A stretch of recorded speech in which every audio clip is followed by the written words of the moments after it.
Well, I'd like to welcome everyone here today, this evening. It's nice weather and really, I guess it's been a really nice week too that way. Just, beautiful weather, and so there should be nothing we should be discontent about. Yeah.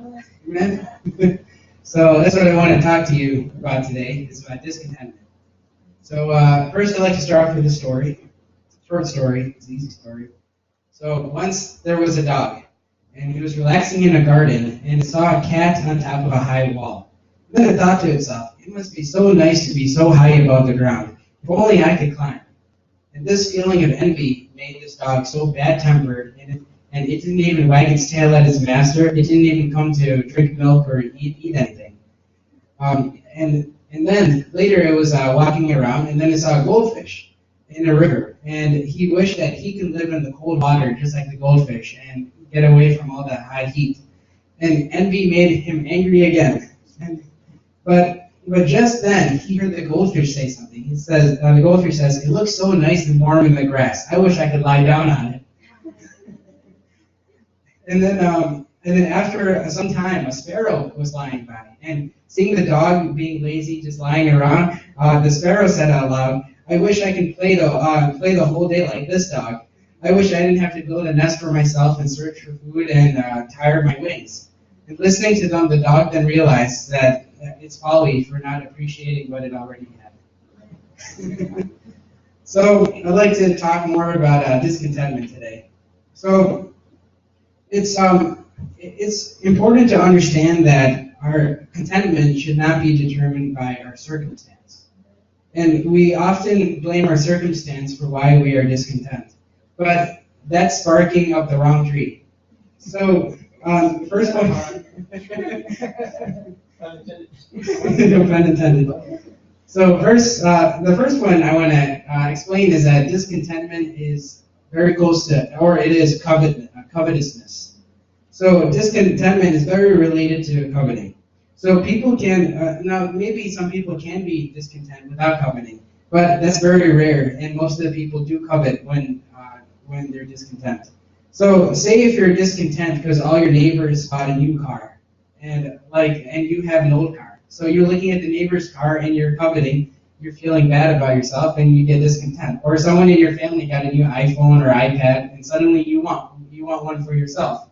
So the root of all of that discontentment or those desires is covetousness.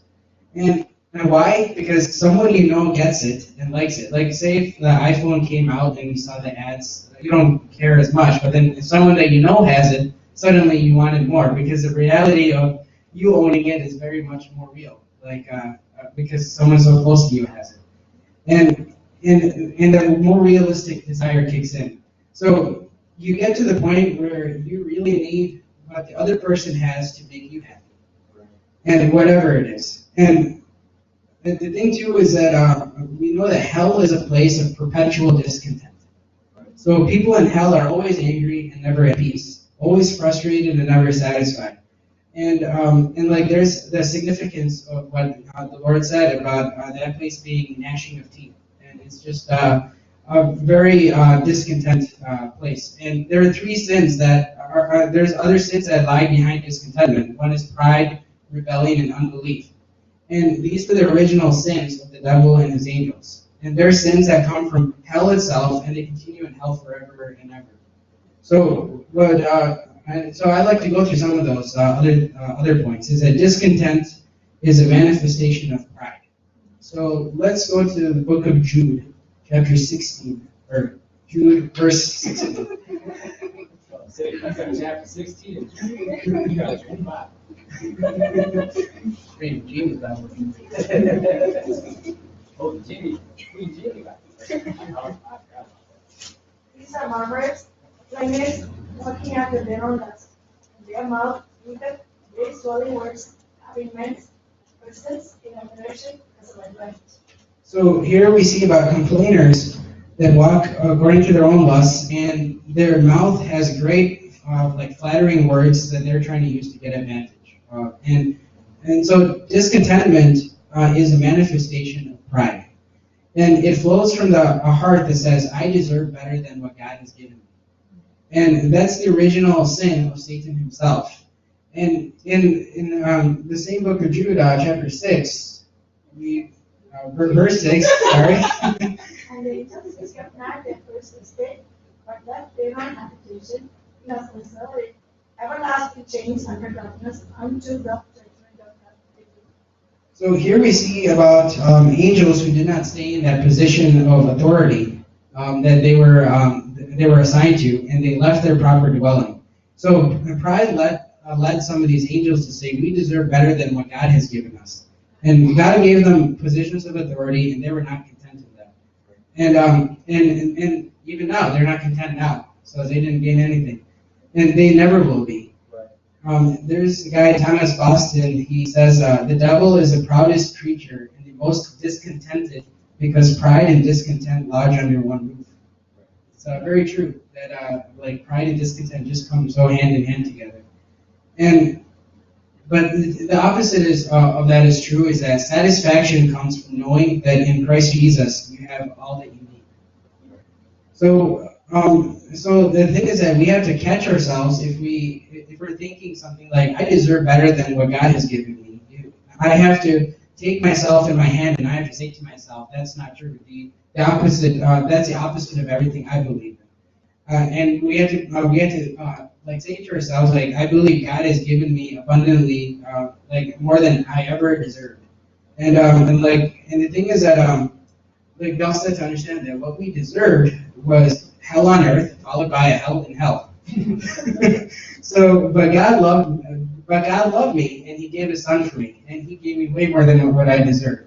So, and God blessed us with every spiritual blessing in Christ, and He gave us everything that we need for living our life in godliness. And in all things, His love surrounds us. In all things, He pursues. In all things, He pursues His great purpose, which is also our purpose. And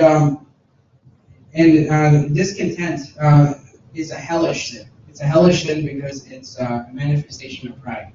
Now, the next one I'd like to explain is how discontent is an expression of rebellion. So, in the Old Testament, we have a story of Job. And he was a good and godly man. He was blessed by God. He had many things.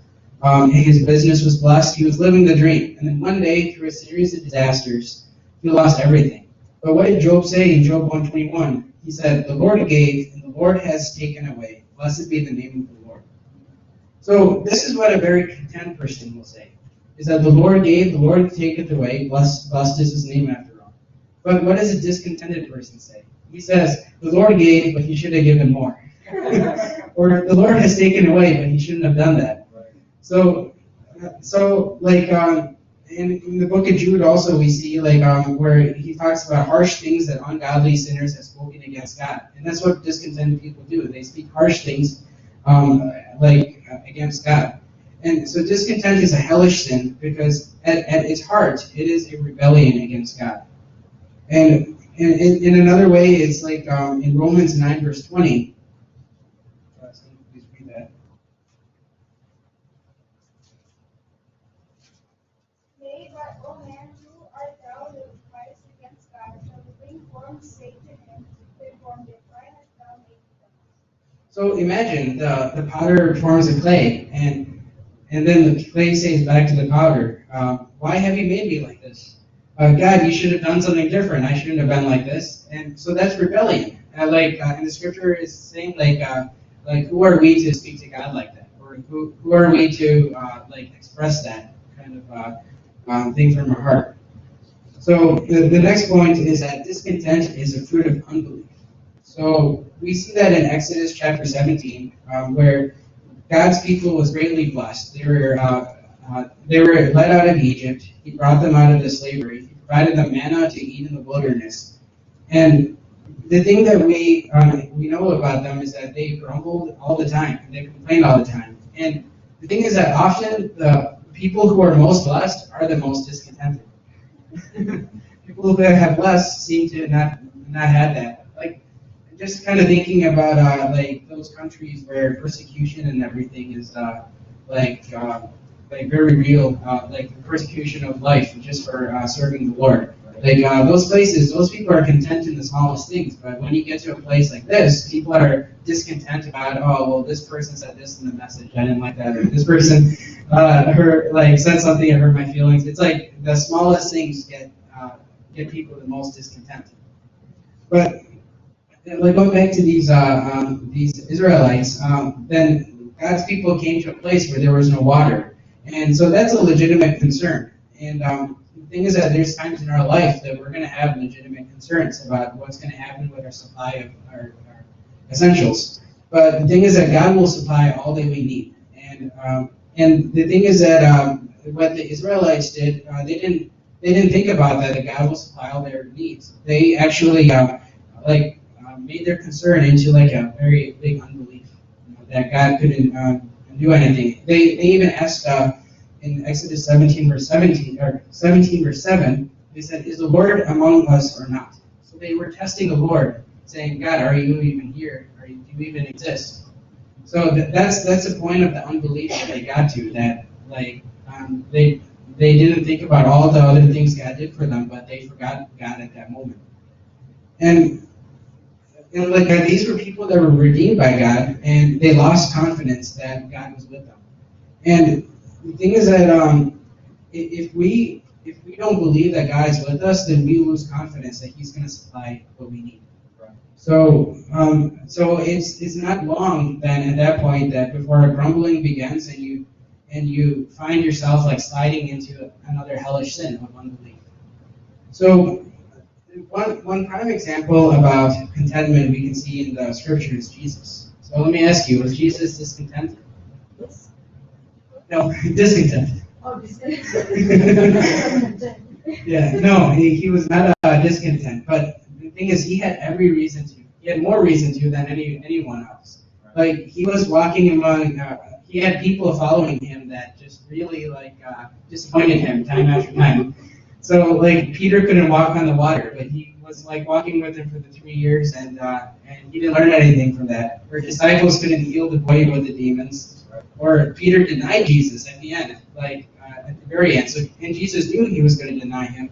Still, he didn't get discontent, because if he was discontent, he wouldn't have gone on the cross for such a people that would that were so easy to followable.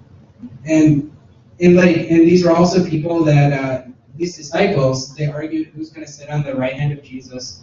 They argued which one of us is the greatest. So Jesus had all the reason to be discontent with these people. And these were the disciples that were doing all of this. Now these are the people who are following him closely. So imagine those people that didn't really follow him that closely, just how much they actually are. And so why would Jesus die for such a people who can only bring a person discontentment or something not to feel worth it about? But the thing was that he was content in it all, and he kept his eye on the prize, which was salvation for all mankind. And that is why he dealt with all of this patiently. He was content, and he didn't let any of the negatives affect him or slow him down. So now, if you think about contentment, it's contentment. We can determine our contentment by what we believe, and our belief is fueled by what we are seeing. So the question is, what are we looking at? So in Hebrews 12, verse 1, someone read that. Therefore, seeing we are all are compassed with so many other witnesses, let us lay aside every weight and sin which doth so easily beset us. Let us run with patience the race that is set before. So the thing is that we have a lot of weight and things that are holding us back, and we need to lay aside all those weight of discontentment today. And we need to put that to the side, the sinful things that stem from disappointment, things that lead to grumbling. And we need to begin by looking, and we need to look at what we are looking at. We need to understand what we are focused on.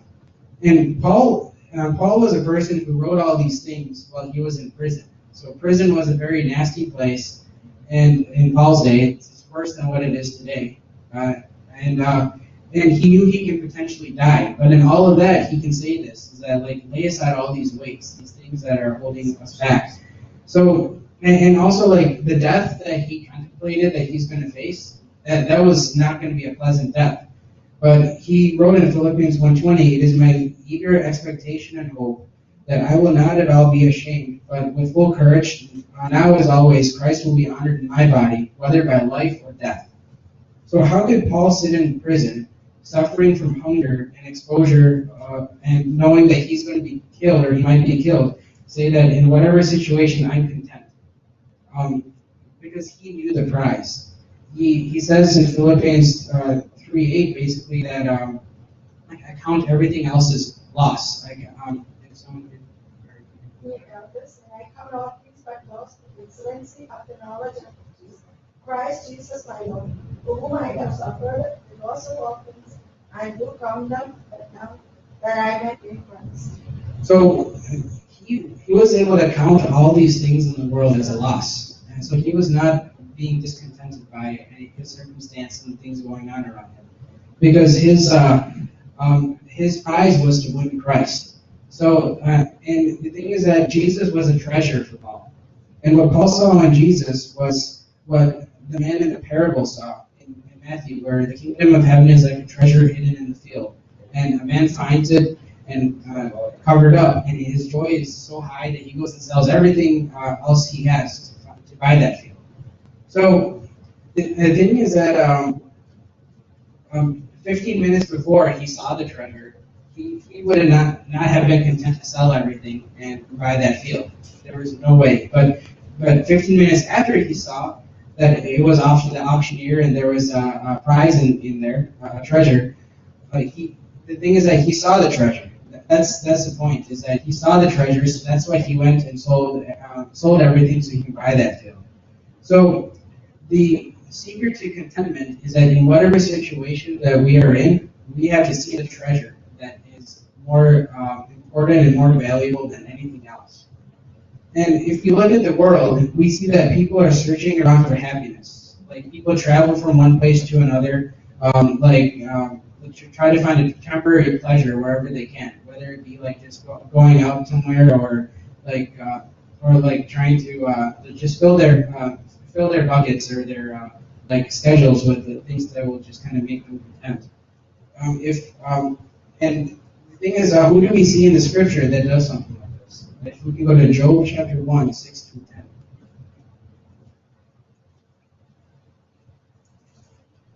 So it says, "Now there was a day when the sons of God came to present themselves before the Lord, and Satan came also among them. And the Lord said unto Satan, Whence comest thou? And Satan answered the Lord and said, From going to and fro in the earth, and from walking up and down in it. And the Lord said unto Satan, Hast thou considered my servant Job, that there is none like him in the earth, a perfect and an upright man, one that fears God and escheweth evil? Then Satan answered the Lord and said, Doth Job fear God for naught? Hast thou made a hedge around him, about him, and about his house, and about all that he hath by every side? Thou hast blessed the work of his hands, and his substance is increased in the land." So here we can see what was the devil doing. He was going to and fro all around the earth. He was not content anywhere that he can be, so he has to go roam around the whole earth, and he wants to he wants to see what people are doing and things like look at other people and fixate on other people. And isn't that what people who are discontent and restless want to do? They want to go to and fro around the earth. They want to see what other people are doing. They want to be involved in other people's matters. And some people thrive on that kind of lifestyle. They rely on they rely on these kind of things. And so we're in a society now that of people who cannot stay still at any point. And I can tell you for sure that instances that cause you not to sit still, those are not coming from God. That's definitely not coming from God. So running around for the next big event or the next biggest thrill, that's not, and to find pleasure, that's only going to be a temporary pleasure. And it's meaningless and it goes away quickly, and it makes people lose their focus on God. So what does the Bible tell us to do? Is to be still and know that I am God. And a discontent person is someone who cannot be still.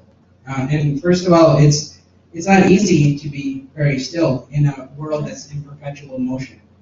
And the thing is that all of us have way more to do than we can actually get done. So it's not really easy to say be still. And the thing is that successful people are never viewed as people who are still. They're called lazy. So usually the people who are active are the people who are successful. So we have this idea that if we're not doing something, we're not being productive. So God our Father says this to us: be still, stop working, stop moving, stop talking, stop doing everything. And that's a hurdle that we face, is to get to that point, to literally stop doing those things. And the thing is that, and that's the way that this world is coming. And I'll use Jamie as an example because so Jamie was babysitting a couple of kids a couple years ago, and there were some neighbor kids. I think they were like 10 and 12 years old, and the problem was that they could not sit still. Like they needed to be entertained every moment and do something. And if they had to sit for a moment, they could not do it. They would keep complaining, saying, "I'm bored. There's nothing to do. Like get me out of this house. Let me do something else." And the thing is that when we were younger, like we were able to survive that a little bit more, like just kind of cope with that. It was okay, but like Jamie was pretty shocked, like this was beyond her, something that she would ever expect. So like in this era, we got phones, TV, social networking, all those things that everything is go, go, go. But and the thing is, Jamie couldn't sit still and know God is God, because he has to babysit and make them, entertain them, juggling or doing whatever he has to do, or like turn on a movie for them or take them out somewhere. And the thing is that this is a stage, like even at a young age, like people are like being like addicted to being like always on the go. Like they want phones, babies want phones at the youngest age, and the people are trained to never have a dull moment at any time. So, and I remember she had to take the kids to a mall or the Morley Candy Factory or the park or show them TV to make them satisfied. And in any moment between that, they were on their phone, just texting or like doing whatever. So that's the state of the world now, and like many of us believers are trapped by it, like going through that. But we have to remember, we have to be still. And the next part of that is be still to know. So what does to know mean? Knowing. So knowing something means that we understand it clearly and we're certain about it. And it implies an understanding. So knowing requires training and education. It doesn't just happen. It's a result of a process, and it requires an involvement in our own part. Like we have to do something to be able to know something. And it develops confidence and trust. And it gets rid of doubt and fear, not knowing. So to know God means that we know that He alone is God, and that we don't need to look for other sources or other people to meet our needs. So when we have a need, where do we go for help first? Do we go to our bank accounts for money, or do we go to a friend or a counselor to give us comfort or peace, or do we go to look for a job so that we can be more secure? And then, if all those things fail, do we go to God only at that point? So when we know that God is God, we have to run to Him first for all of our needs. Because you know that God alone is our source, and that He may use other people to help us, but He alone is the source behind it all. Right. And lots of us like to use God as an escape hatch, right, like as a backup emergency option. When all else fails, we exhausted all of our other sources or plans. Then we start praying, God, please help me. Right. But knowing begins with knowing He alone is God, and that we have to learn to trust Him and for all the strength, help, and confidence and security. And if we, but the thing is, we're never going to be able to learn that unless we be still and know that God is God. So it says, be still and know. So we need a rock solid confidence in our knowledge that, and that comes as a process, as turning our way of life to that, to know that God is God. And so, like one way to ask ourselves is that, do you know that God is God more than you knew that He was God yesterday? Or do you trust God more than you did last year this time? Because if you're seeing a growth and a pattern, like in your knowledge of a trusting God, then that means that you're doing something right. But if you don't know definitely that it's a yes, then you haven't made a full commitment to be still, and both bodily and mentally, like be still and to know that God is God. So that's where it all has to begin, is to be still, so that we can know. And and the next part is that so be still and know that I am. So I am. Moses asked God what he would tell the children of Israel, like who talked to him or who and what's his name. And God said to Moses, I am who I am. So this is what you should say to the Israelites: I am has sent me. So I am is God's name. So what does that mean to us? How we should like fill in the missing word is that like if you have a need, you say I need, and you fill in the blank. We should think I am. I am. So I am is Jesus. I am is God. And so when you go through the scriptures, we can listen to where I am is used in a few different places. Like, I am thy shield. I am the Lord that heals thee. I am with thee. I am he that comforted thee. I am the way, the truth, and the life. I am meek and lowly in heart, and you will find rest for your soul. I am the bread of life. I am the light of the world. I am the door of the sheep. I am the good shepherd. And Jesus asked Peter, who do you say I am? And that's our question today. What's our understanding of this I am? Do we allow God to be to us all that he is willing and capable to be for us? And is your, like, in Philippians 4, it says, my God will meet all your needs. So do we need healing in our body or emotions or anything? Jesus is the Lord that heals us. If we're lonely, I am is with you always and able to take all the loneliness away. And if we're hurting badly, I am is there to comfort us and to meet our need. So our guarantee is that our loving Father is going to meet our need. And because he is I am. And it says, be still and know that I am. But it begins with being still with God. So taking your time and your body, your mind to be quiet, and so that we can know that he is God. Because he is, I am. And he can work. And the last part is, be still and know that I am God. So let's look at the word God. Many Christians are worshiping false gods today. And you may say, like, not me. There's no idols in my house or in my church. But there may not be idols of wood and stone, but that doesn't mean there isn't a idol God that you're worshiping. And God hates idolatry. And it's such a horrendous insult to God that the God of all the universe is there, but we worship other gods instead of him. Like false gods that don't exist, and they can't meet any of our needs. So it's easy for us to forget who is God. The world system tells us that each of us as individuals is a God.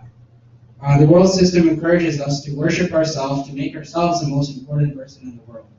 And in the business community, they believe that our career should be our God. Or sometimes we want other people to be a God in our lives. Our dreams or desires can become our gods. But we need a constant reminder of who is God. We need to frequently check the throne in our heart and see what has climbed over there to take the first place. Is it God or is it another God? So this is where going back is that be still and know that I am God.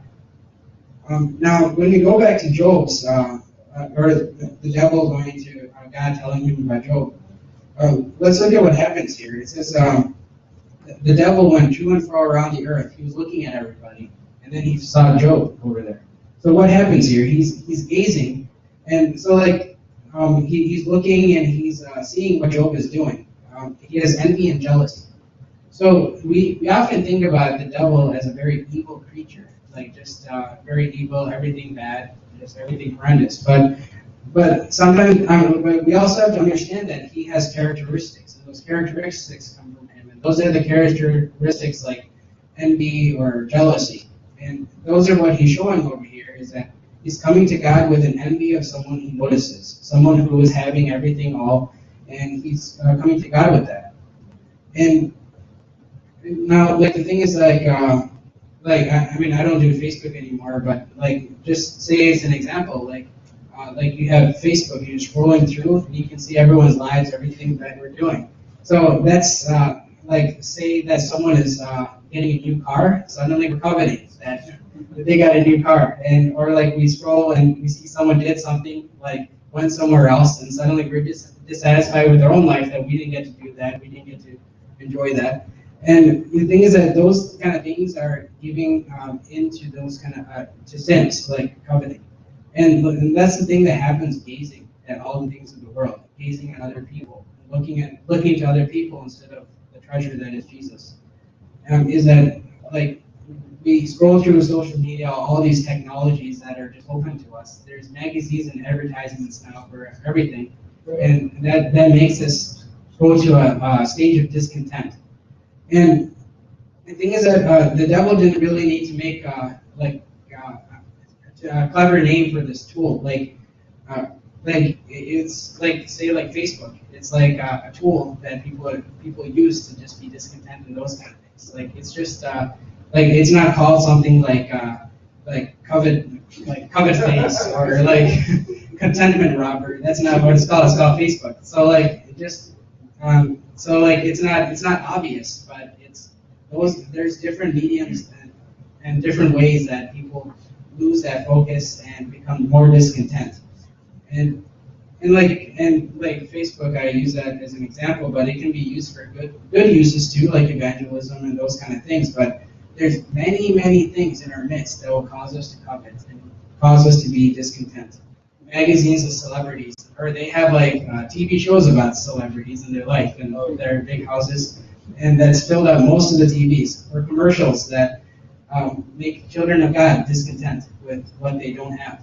It leads people to want more. Or there's ads on websites. Any website you look at, there's deals or different things and sale papers from the store that come. So all of these different things that are coming in our midst, and we had to filter those things out and see that what is causing me a discontentment is seeing all of these causing this, then we can do without it if it is. Because we don't need it. We need it all that are affecting us. So like these things are very normal for many people. Like I mean, and normal things in life. But the thing is that these are different medias of discontentment. For some people it is, and a discontent, or it causes discontentment. For some it doesn't. But we had to examine our own life and see what is giving us a discontentment. And whatever it is, we have to cut it out, because there's one thing that God desires is that our life has to be a pleasing and a holy sacrifice before the Lord. And if these things in our life are stopping us from being able to do that, then those things don't need to be in our life. And discontentment is a sin before the Lord. It's fueled by those things I explained, like covetousness, rebellion, and like unbelief, and it's against the will of God for us.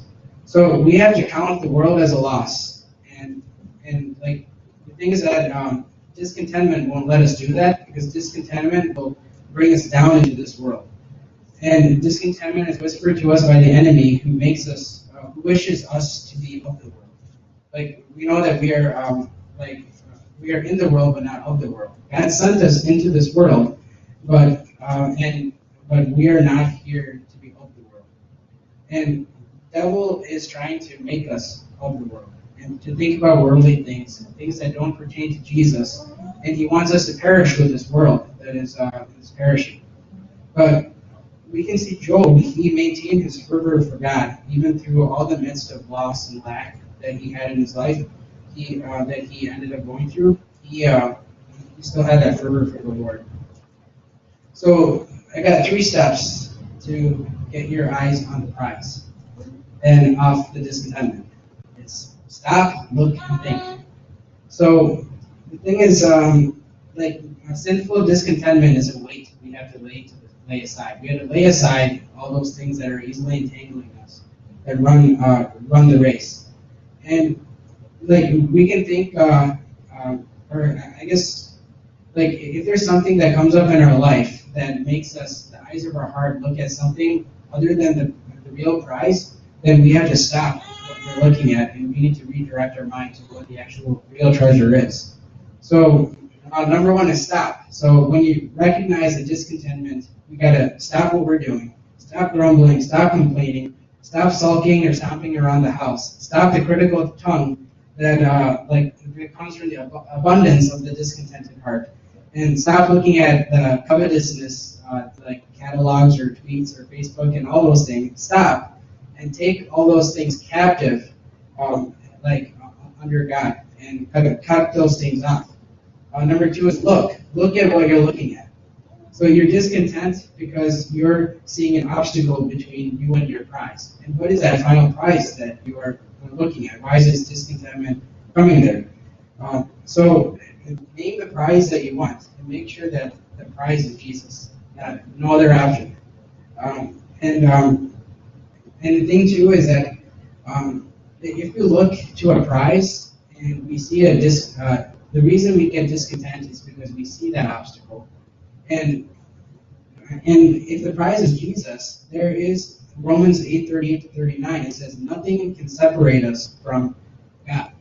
So if nothing can separate us from Him, then we make Him our prize. If we feel something is an obstacle to getting to that prize, that means we didn't focus on it.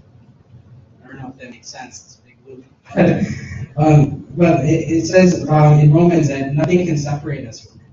So if nothing can separate us from Him, and He is our prize, then there's no reason to be discontent. Because there's no obstacle that's going to separate us from Him and stop us to getting from Him, if that is our real prize. And number three, it is think. So we need to get our spiritual eyes back on the right prize, and that can only come by thinking. And what we ponder and what is going on in our hearts, that's based on what we are meditating on. If we're meditating on the wrong things, we're going to be discontent. We're going to be really weighed down and be very frustrated. So what Jesus wants is us to pick up the easy yoke and of delight and delight in Jesus.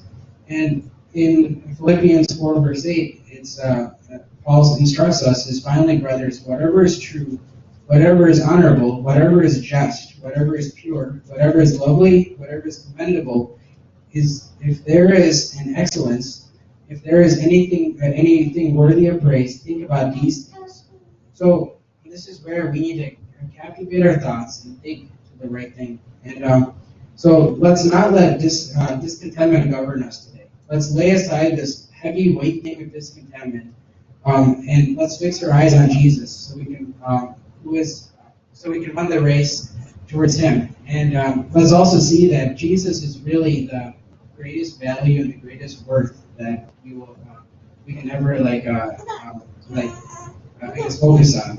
And the thing is that then at that point we'll be able to see the circumstances that we have in this world. They're just rubbish things. They're just not really anything we need to worry about, because we know we have true contentment when we focus on Jesus. May God bless us. Amen. Good word.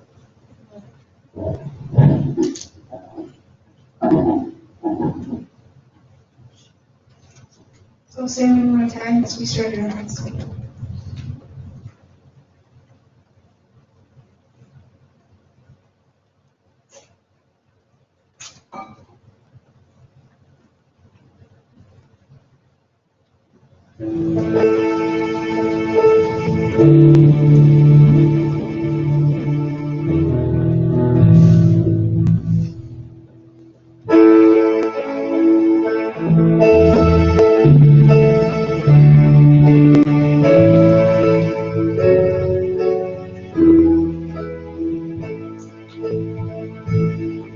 There is a fountain filled with blood, drawn from Emmanuel's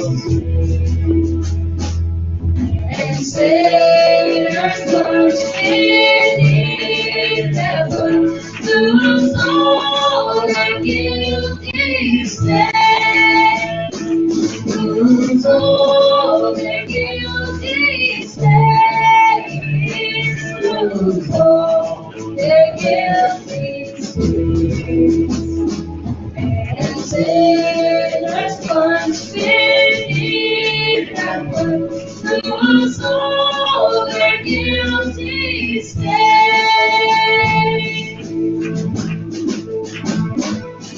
A dying thief rejoice to see that fountain in his faith. And there may I go while as he wash all my sins away. Wash all my sins away. Wash all my sins away. And there may I go while as he wash all my sins away.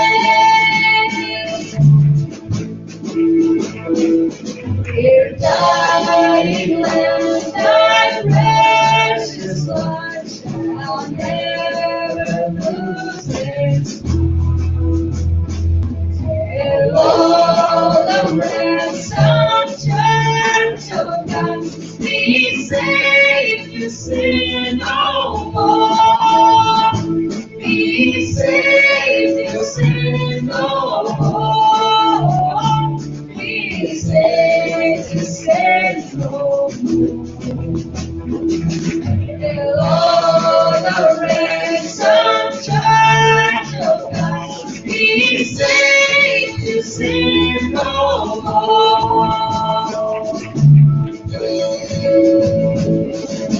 There's by faith I saw the sleep, I glory moves of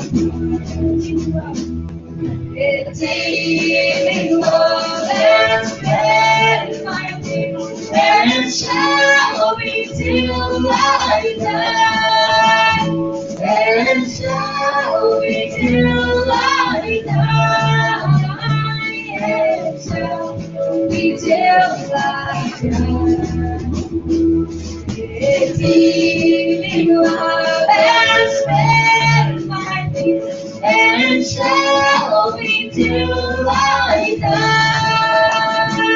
and shall be till I die, and shall be till I die. Redeeming love has fed my wings, and shall be till I die.